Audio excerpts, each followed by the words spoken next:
Hi there, we are going to take a look at how to use the Flubaroo add-on to grade your MIPI math test. So imagine here that you are in the form and then you click on responses and you can set up Flubaroo ahead of time, but you'll want to wait till you have student responses in here.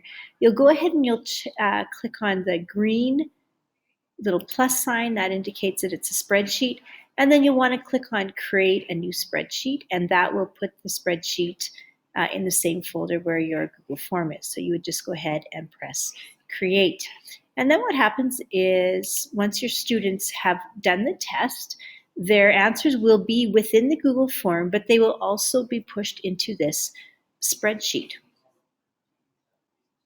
And so what we've done ahead of time is, this is Susan Cleland's class. She has gone and we have done the test as a student. The answer key is located on the website toward the bottom. You can scroll to the last page of the answer key, and then there's a chart there with everything nice and quick that you can fill out. So Susan's done the answer key. She's put herself as grade 10 just so that it looks really different than the others. And we're going to need this in a moment when we do the Flubaroo grading. So what we're going to do is we're going to go to add-ons in your Google Sheet now. And I already have Flubaroo added.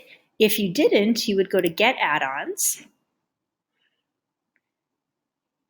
And then when that loads, you will see Flubaroo. It's the big apple. So you'd click on this, and then it would say add or install. I already have it, so for me it just says uninstall. So I'm going to go back here, and then Flubaroo. Once it's installed, then you're going to go to grade assignment. Now this part is pretty straightforward. You just have to think through the questions that it's asking you. What Flubaroo wants to know is what is an actual quiz question and what is a data point. And so if you look here, the first email address identifies students. And then this one we need to change. It says, what grade are you in? Flubaroo thinks that is a skill testing question, and it's assigned it automatically to normal grading. We're going to change that to identifies student.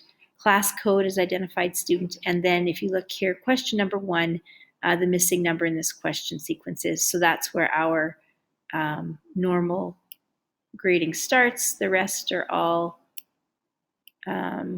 normal grading as they should be right through to the bottom. So now we have our 3 identifier questions. We're going to hit continue.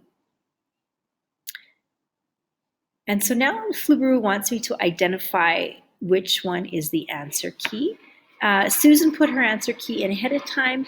You can also do this at the end. So we're going to select Susan Cleland. It's grade 10. It's class H. It's different than all the others, so that's easy to identify. So now Susan has put all the correct answers in, and this has identified the teacher's response as the correct answer. So now Flubaroo is doing its magic right here. It tells us down here that it's going to take a minute or 2 to complete. And then here we have, you can see the background screen has changed. And they have added a new tab or a sheet that has grades where we will find the data. So if we close this, we'll see, I'm going to click on the bottom here. Here's our submissions. And now here are, click on the tab at the bottom here to get back there. There we go. Here are our grades. And so as we look through here, we can see the percentage that the students scored. Any of the students that are below, it looks like 70% are scored in red. So we can change that because 70 is quite high.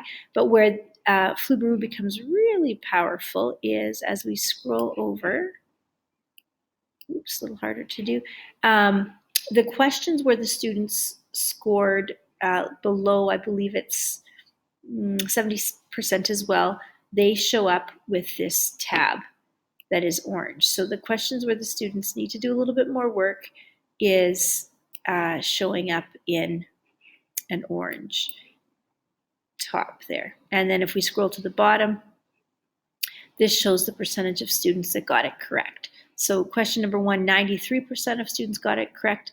Question 10 was a tough one. Only 20% of the students got it correct. And so this is the power of Flubaroo. This is why we use the add-on. It gives us our class average, and then it also identifies the questions and the number, the percentage of students that did not get it correct. The forms does not do that for us. We can look up here, there's some data. There's 15 students that did the test. The students scored quite high overall, 14.3, almost 15 out of 21. And there were only 5 low scoring questions. So that is how to use the Flubaroo add-on. At the end, you will go ahead and you will click the share button for your form, and you will share it with Reagan and Kathy and myself. Susan's already done that step.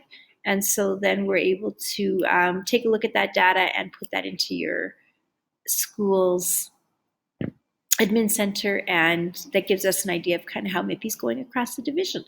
Hope you find this helpful. Do contact me if you need help running Flubaroo.